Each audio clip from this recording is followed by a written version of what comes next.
A quiet street under moonlight. A noose sways from a tree in front of a modest home. Inside, a black woman stands at the window, calm and unshaken. No fear, just silence and focus. Asterisk racist gang hangs a rope in front of black woman's house. She makes them regret it instantly. Asterisk, they thought she'd be scared. But what they woke up instead was a storm. The morning air was crisp, still laced with the calm of a sleeping neighborhood. Lawns trimmed, driveways clean. Wind chimes barely whispered against the hush of dawn. She rose before the sun, as always her routine steady, her world disciplined. Coffee brewed in silence, the soft hum of the machine, the only sound. But as she pulled open the blinds to greet the day, her eyes locked on something wrong. Something ancient, something deliberate. There it was, hanging from the tree in her front yard. A rope. Thick. Coarse. Knotted at the end, into a noose. It swayed slightly in the breeze like it had been waiting for her. No explanation. It's just a message older than the soil beneath her feet. She stared at it for a moment long enough to register it fully, but not long enough to give it power. Then she stepped outside barefoot, the gravel crunching softly under her steps. She reached for it with both hands, untied it smoothly, and carried it back inside. No one watching her would have seen fear, only precision. She walked straight to the fireplace, dropped the noose inside, and struck a match. The rope hissed as the flames took it, curling into blackened ash. She stood there a moment longer, watching it burn, expression unreadable. The day went on. As usual, she drove to work, spoke little, moved with purpose. But in the silence of her mind, the pattern replayed. This wasn't random. It had been building slowly, quiet signs of hostility, all brushed off as coincidence. Weeks earlier, her mailbox had been pried open, its hinges loosened, packages stolen, chalk markings on the sidewalk near her gate. She remembered the truck that slowed down outside her house 3 nights in a row, windows down, someone whispering. A slur just loud enough for her to hear before speeding off into the dark. Her trash cans tipped over, her tires once mysteriously deflated. At first, she had given the benefit of the doubt. Not every creak in the floorboards meant something. Not every smirk held malice. The signs stacked up, and now the noose left no room for misunderstanding. Someone wanted her to feel unsafe. Someone wanted her gone.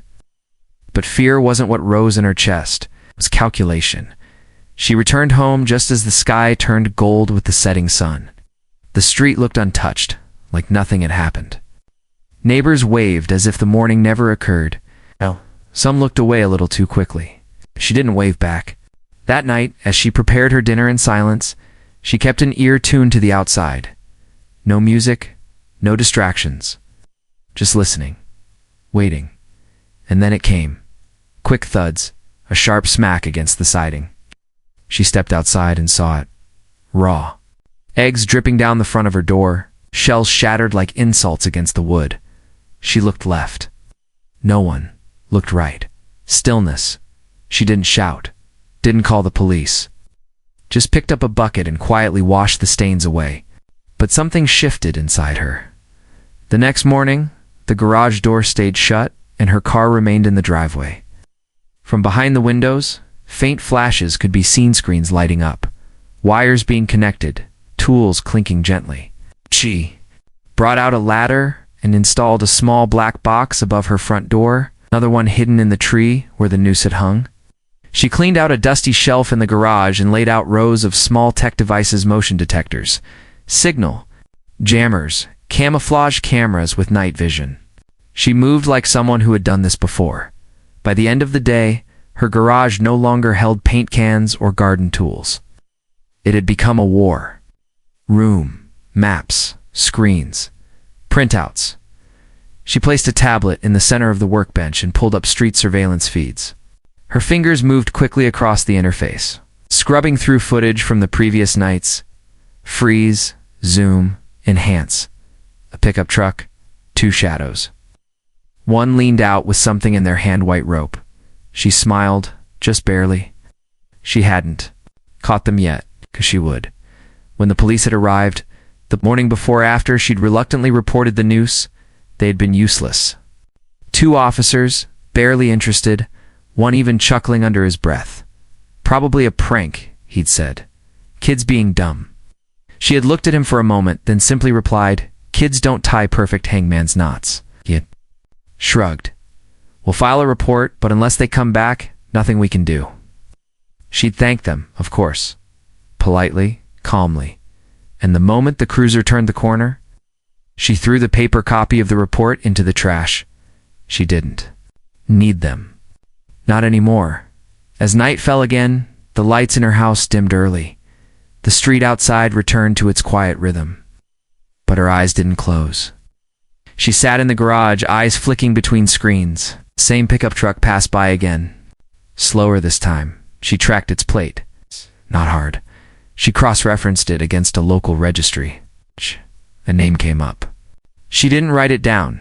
She memorized it. The next day, she took a walk, seemingly casual, through a nearby hardware store. She picked up gloves, more wiring, zip ties, and an innocuous gray box with a keypad. The clerk smiled. She didn't. Her mind was elsewhere, on the way the truck had slowed, how the passenger's hand had lingered out the window. She visualized the angle. If a camera had been placed across the street near the stop sign, it would have caught the plate more clearly.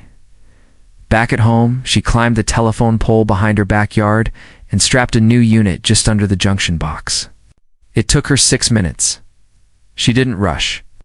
Her movements were controlled, professional, no fear of being seen. If they wanted to watch her, they were about to learn what it felt like to be watched back. Her garage now glowed blue at night, humming. Softly with power, the room pulsed like a brain, alive with data. On one screen, a neighborhood map, dots marked in red. On another, timestamps, car activity, fence movement. Even audio blips. She caught one of them whispering as they passed, thinking no one could hear. She's probably scared. She wasn't.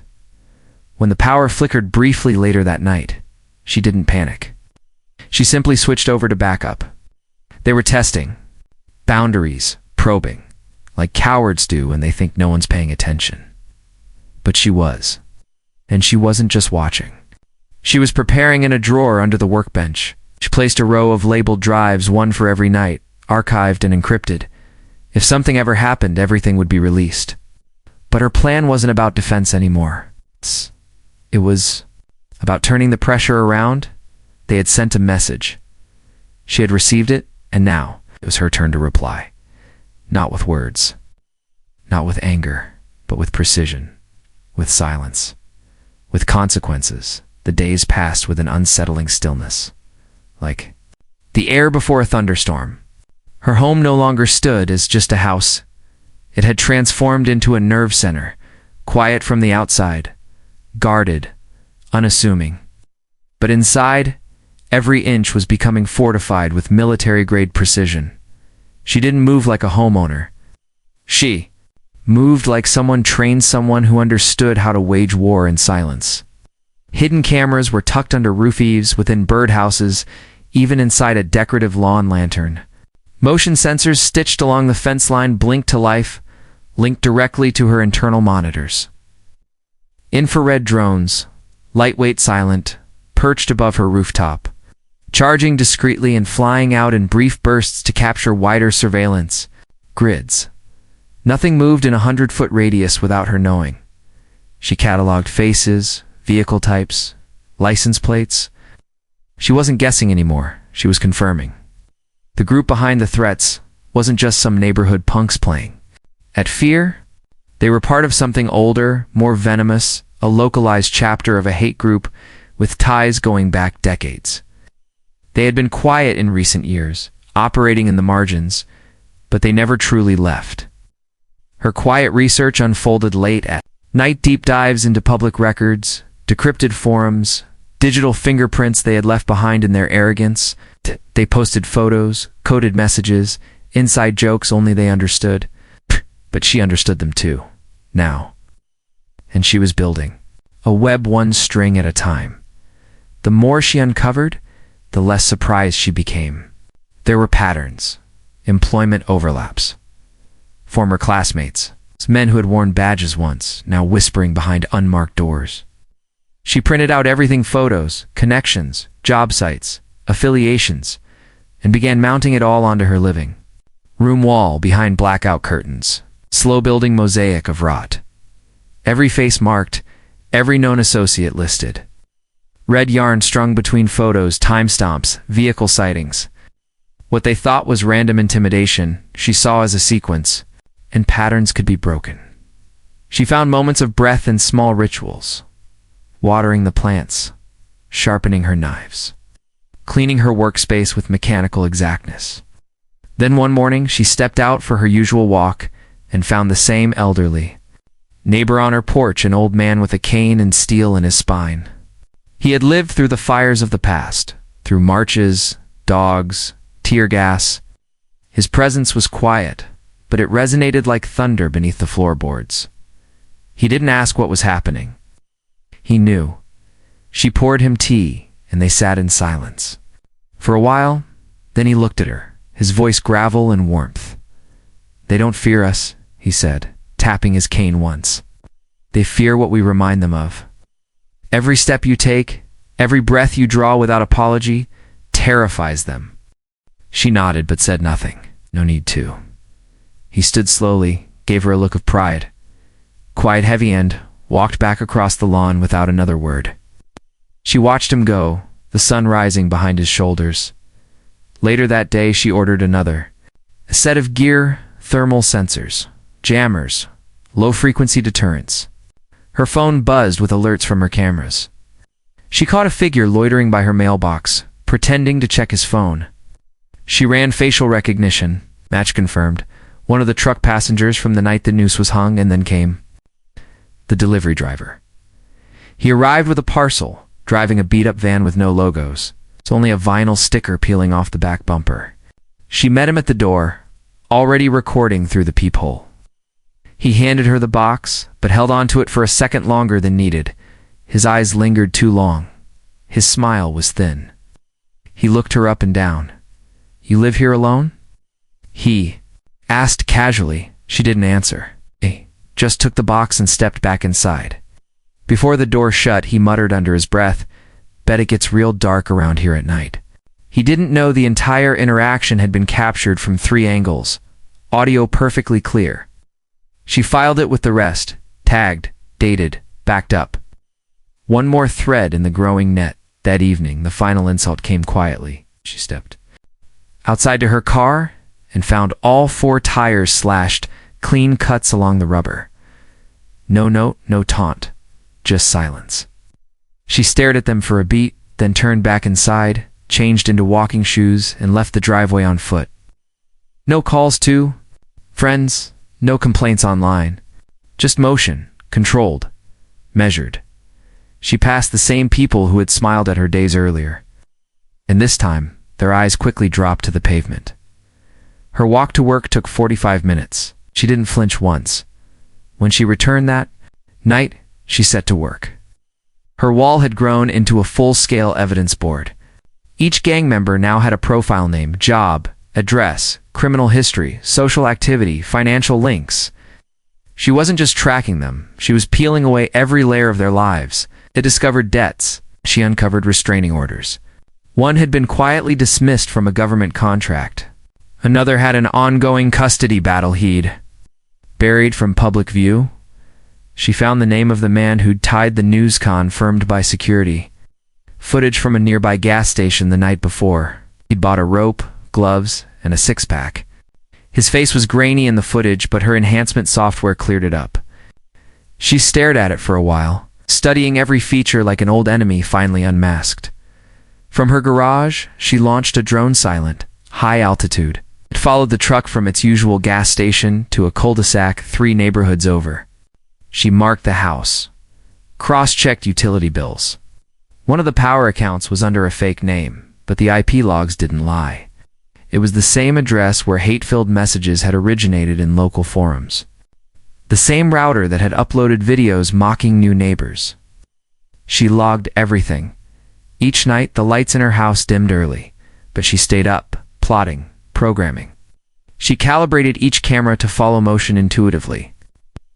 Installed false dead zones areas that appeared unmonitored but were actually the most sensitive. A motion-activated recording system hidden in a garden statue. A pressure plate near her back gate, rigged to send silent alerts. The neighborhood still slept soundly, oblivious. But she didn't want. While scanning footage, she caught a familiar face across the street, a woman who lived 2 doors down. The woman walked her dog like clockwork, always glancing at her house. But in this clip, she paused longer than usual, looked directly at a camera lens, and smiled. Not warmly. The kind of smile that came with secrets. The network was larger than she thought. She printed her own face blurred on a sheet of paper and stuck it to the wall. She traced red lines between her and each person she now suspected had watched, said nothing, or worse, contributed. She wasn't surrounded by strangers. She was surrounded by roles: the neighbor, the driver, the clerk, the man with the pickup, the man with the rope, and she had names for all of them. She stood before her wall of evidence, her arms crossed, her face calm. Behind her, screens blinked softly. Feeds live. Drones circling. The noose had been their declaration. Now came hers. Not in words, but in preparation. It happened on a Tuesday night, just after midnight. The street was dead quiet, the kind of silence that feels rehearsed. Her cameras caught it all before she even heard the sound. A figure crept low along her driveway, hoodie up, bottle in hand. Another figure lit the rag, a flicker of flame, but then a sharp arc as the bottle flew through the air. It hit the edge of her porch and shattered in a useless burst, flames sputtering, licking the wood. Refusing to take? They had done it wrong. Cheap vodka, poor timing, lack of commitment. She walked out seconds later, holding a fire extinguisher, and calmly sprayed the embers until nothing remained. The porch smoked faintly in the moonlight, glass shards glinting. Like broken promises. She didn't panic. She didn't scream. She walked back inside, sat at her workbench, and opened her encrypted laptop. A cold blue glow filled the room. She typed a brief message, 5 words, ****, activate plan echo, timestamp. Now. ***. Then she hit send. It traveled through a secure tunnel, disappearing into the digital ether. Whoever received it wouldn't respond. That wasn't part of the protocol. She didn't need confirmation, only the chain reaction. On screen, she pulled up her street grid, rewound the footage to 10 minutes before the Molotov attack. She zoomed in on the license plate of a car parked just out of frame. It's already tagged from previous nights. She ran facial recognition on the 2 figures, cross-referencing with known public footage: parade, crowds, bar cameras, protest videos. One hit matched a rally from 2 years ago. The other was tagged in a high school football game, 6 towns. Over. The software filled in the gaps. Names, aliases, known associates. She created a new folder. Molotov team. 2 more profiles joined the wall. She didn't call the police. She never intended to. Their silence after the news said everything she needed to know. Besides, she wasn't interested in handcuffs. What she wanted was deeper, slower, permanent. By morning, she began her work. One of the men from the Molotov team was employed at a construction company. A quick search into county permits showed he'd falsified documentation to win several bids. She compiled the evidence into a neatly formatted email, complete with timelines, scanned forms, and discrepancies. No opinion, no emotion, just facts. She created a fake tip account and sent it to the city's fraud oversight department. Within days, the company was flagged for audit. 2 projects were suspended. He was quietly let go. She moved on to the next one. The second attacker was on parole for drug distribution. His case had been delicate plea deal, supervised release. She found old videos he had posted under a burner account, showing weapons, money, and racially charged language. Dated after his release. She zipped it all into a file and mailed it anonymously to his parole officer. She never checked for confirmation, but 2 days later, her cameras caught the same man pacing angrily down her sidewalk, shouting at no one, before disappearing into a waiting car. She smiled slightly. Then came the third, not from the Molotov. Crew someone quieter. A man she'd seen linger near her property, always driving a different vehicle. She dug deeper. His name was attached to a shell company that had been collecting pandemic-era relief funds. Fraudulent filings, fake employees, ghost addresses. She reported it directly to the Small Business Administration using a masked account. Days later, his Quran expensive import was towed from his driveway. He stood outside yelling at the tow driver, demanding answers, while his neighbors filmed with curiosity. His license was soon suspended due to unpaid fees discovered during the investigation. One by one, she picked them apart. She never left fingerprints. Every digital trace was scrubbed out. Every email sent through a maze of relays. Even the footage she collected was stored on encrypted drives with rotating keys. They couldn't trace her. They didn't even know someone was watching them fall apart. But the fear was growing.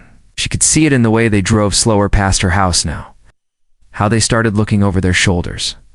A few didn't return at all. The local hate groups forum, the one she'd infiltrated weeks ago under an alias, began showing signs of disarray, posts questioning loyalty, arguments breaking out.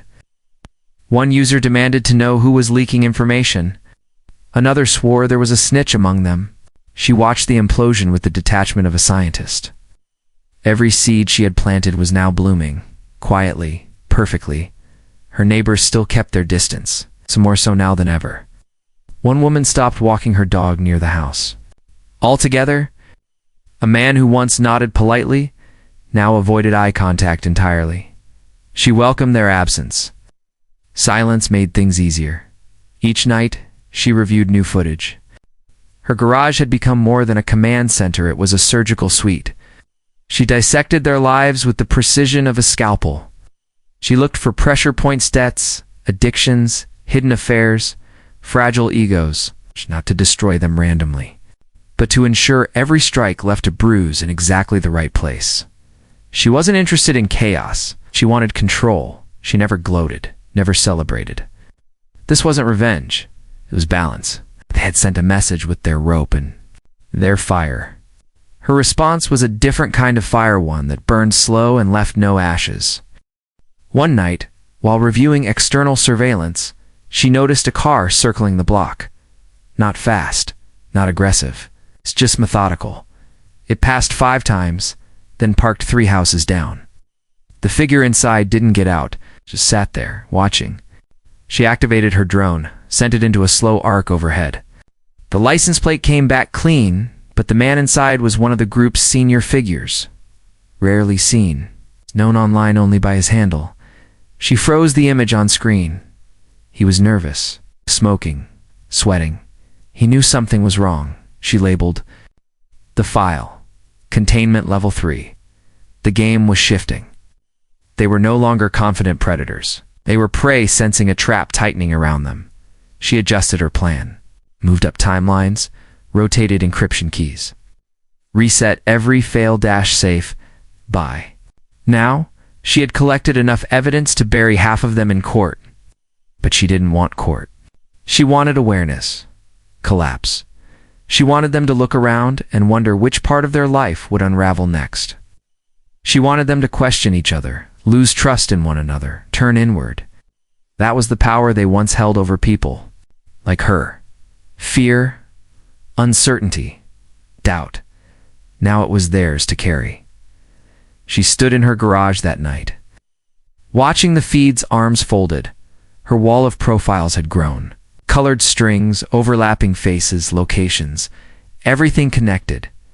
Every face tagged, every move anticipated. She didn't smile. She didn't need to. The Molotov had been their line crossed. They didn't realize that in doing so, they'd handed her exactly what she needed. Permission. The tension in the air had thickened. The gang no longer operated in whispers.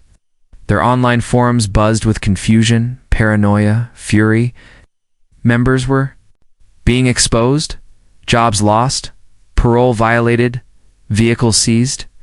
No one could explain it. No one could prove who was behind it. But they all felt the same pressure closing in around them. Pressure makes fools act recklessly. Their posts shifted. From coded threats to direct talk. We need to handle it. She thinks she's untouchable. Let's finish it. One night, buried in a chat room barely veiled by encryption, the plan emerged. A direct hit. Late night, no phones. In and out, masked. Scare her, maybe more. Erase the problem. But the problem had already predicted this move. She had seen it in their eyes, in their hesitation, in the way their steps circled her home like jackals getting desperate. She wasn't waiting to react.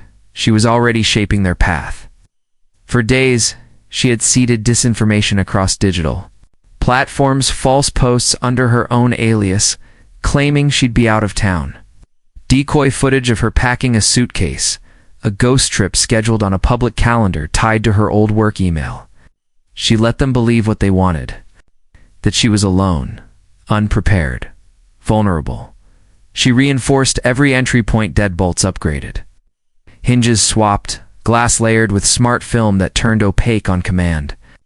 Every window wired with vibration sensors, every door backed by hidden bracing rods. Motion lights were recalibrated to trigger silently no bursts of light to warn, just a signal to her control system. Inside, she installed micro cameras in strategic points, corners, hallways, the front foyer, invisible to the eye, but sharp enough to capture every twitch. Then she prepared the trap. She cleared her living room of furniture, except for a single chair facing the front door. She moved electronics to a side wall, created a central control panel hidden inside what looked like an old bookshelf. Touchscreen, infrared scanners, battery backup. Her entire system could stay operational even. If the grid went down, she programmed routine sequences of shutdown, reroute, and lock-in protocols. She rehearsed them in silence. Over and over that afternoon, she walked slowly across the street and knocked gently on her elderly neighbor's door. He answered with eyes that already understood. She didn't say much.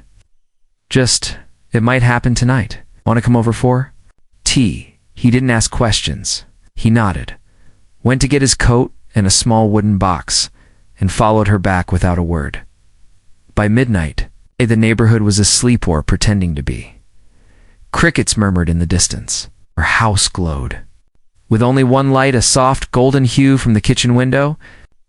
Inside, she set out 2 teacups. Chamomile. She and the old man sat at a small table near the wall. The screens behind them flickered silently, tracking heat signatures. 5 figures spread out, masks on, 2 in the front, 3 circling the back. She spoke quietly, without looking away from the monitors. "Front porch first. They'll test the door." He nodded once, placing his box on the table. Inside were a series of small metal discs, anti-entry spikes. Old-fashioned, but effective. She smiled faintly. Outside, the gang approached in silence. No headlights, no raised voices. They had parked 2 blocks down, walked the rest of the way with gloves on and hoods tight. The lead figure stepped onto the porch and tried the knob locked as expected. He knelt and took out a tool. But the second he made contact, a silent alert pinged inside her system. Her house responded not with sirens, but with sequence activation. The door unlocked. On its own, the man looked at the handle, then at his team. A subtle invitation. They stepped inside, and the door locked behind them, with a soft, almost friendly click. Inside the house, darkness swallowed them. No light, just faint infrared from their gear. But their goggles picked up the wrong heat decoy signals placed in the wrong rooms. Mannequins emitting body temperature from behind curtains. Footsteps echoed, but not theirs. They moved forward. Unsure. That's when the house came alive. Floor plates triggered gentle vibrations under their feet, barely perceptible, but enough to throw off balance. Subsonic frequencies began humming through the walls, disorienting inner ear equilibrium. One of them muttered something, voice warping under the effect. Upstairs, a loud thud echoed. They turned instantly, but nothing was there. Then the living room screen lit up. Their faces appeared full color. High resolution. Each name spelled out. A brief list of crimes. Employment. Legal records. Parole. Status. All displayed calmly. Like a slideshow, panic set in. One ran for the back door locked. Another tried to smash a window shatterproof. The third reached for a crowbar only to find it magnetically attached to the floor via concealed strip. In her control room, she watched it all unfold, tea in hand, calm. The elderly man beside her chuckled softly. "Nice touch with the floor vibration," said. She responded without turning. "Helps with balance or takes it away." In the hallway, the intruders began arguing. The other for the plan. Another shouted about being followed. Their formation broke. Fear replaced coordination. They had come to instill terror. Instead, they had walked straight into a theater of their own failures. Cameras captured every word. Every movement she toggled a switch. Lights came on not overhead, but from the floors and baseboards. Low, eerie, unnatural. Just enough to cast elongated shadows across the walls. Their bodies looked stretched, monstrous.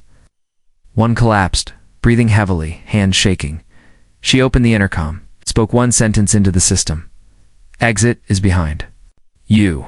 The door unlocked, all 5 of them bolted. They didn't run like men who had planned an attack. They ran like animals escaping something they didn't understand. One dropped his phone. Another left behind a weapon. She waited 10 seconds after they were gone, then locked the door again. Outside, her secondary drone tracked them as they ran down the street, masks hanging from their necks. The footage streamed directly to multiple encrypted folders, each labeled, each time-stamped. Ready inside, she poured herself a fresh cup of tea. Steam curled around her face, soft against the stillness. The old man leaned back, watching the screens flicker back to normal. "They're going to wake up tomorrow wondering how they ever thought this was a good idea," he said. She gave a small nod. "They already are." On her screen, the forum she'd been monitoring came alive again. One of the users, the leader, had gone quiet. Others posted vague messages. "We were set up," she knew. "We need to lay low." But it was too late for that. The trap had been set not to capture, but to expose, to disassemble. And she had done it without laying a hand on them. That night, she slept peacefully for the first time in weeks. Not because the threat was gone, because they now understood what they were up against. Not just a woman, not just a house, but the consequences of their own ignorance wrapped in silence. Strategy and steel. They came back, not all at once, but in desperate fragments. The first one returned to nights after the failed break-in alone, trying to reclaim the phone he'd dropped. He wore dark clothes, moved low to the ground, eyes scanning every corner like prey retracing steps through a predator's den. What he didn't realize was that every step triggered silent motion sensors. The moment he reached the porch, the ground lit with pale white strobes, disorienting pulses that shifted at irregular intervals. Behind him, the street seemed to stretch and blur as if the house had pulled away from the world. He tried to flee, but the gate slammed shut behind him, magnetically sealed. A low hum vibrated through the air, followed by whispers. It's not voices, but recordings, his own voice, clipped from the night of the attack. "We scare her tonight, she leaves by the weekend." The playback looped, twisted with background static. He shouted, begged for it to stop, hands over ears. Then the screens mounted around the porch lit up his face, his name, side by side with documents, tax fraud records, arrest mugshots, screenshots from hate forums where he'd posted under a username he thought was untraceable. The front door opened slightly, not to let him in, but to show him more inside.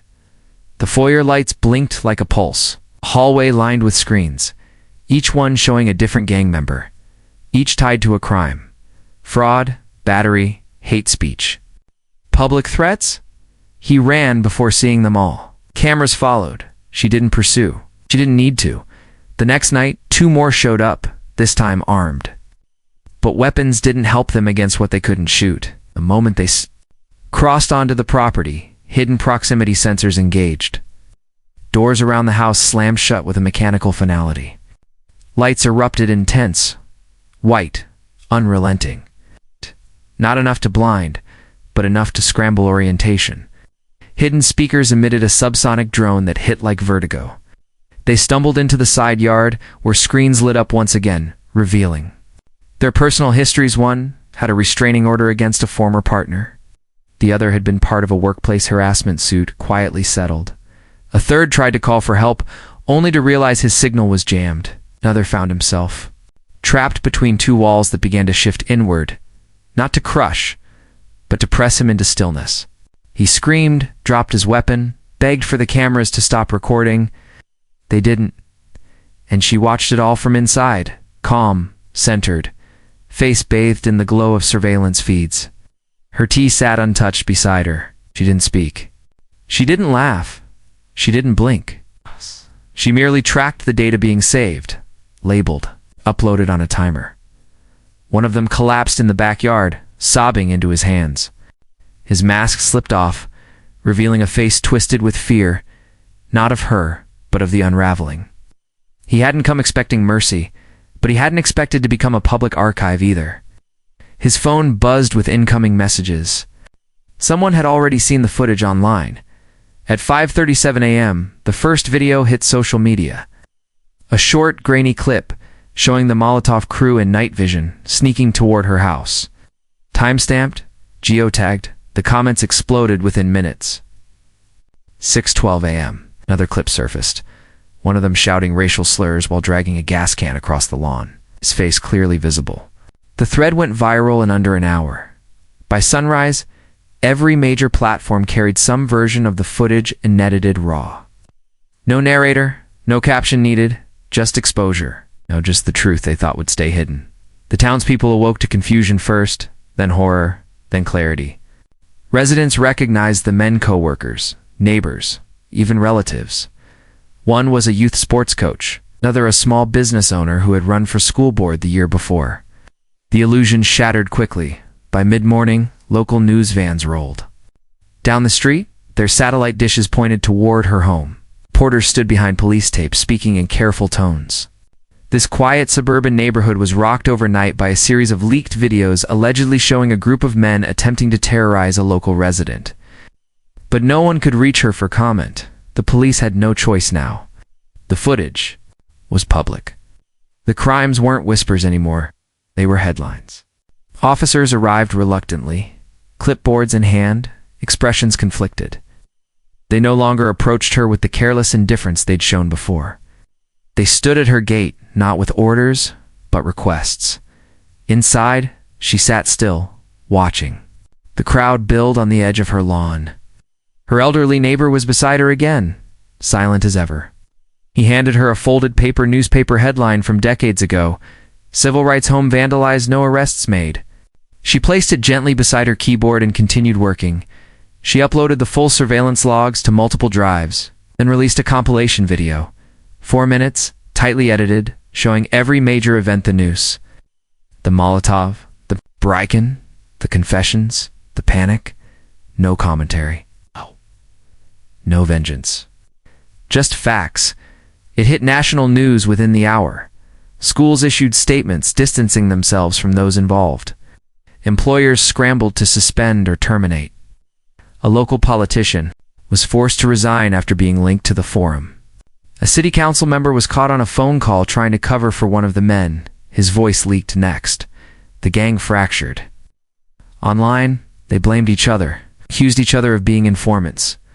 One fled the state, another tried to delete every trace of his presence, only to find mirrors of his posts, shared across dozens of pages. They were no longer the hunters. They were an exhibit. One of them went live online, tearfully apologizing, claiming he got swept up in things he didn't understand, but the comments didn't forgive him. They echoed what she had understood from the beginning. This wasn't ignorance. It was entitlement. And now it had cost them everything. The police held a press conference late that evening. Charges were announced. Investigations promised. But she wasn't watching anymore. Her work was done.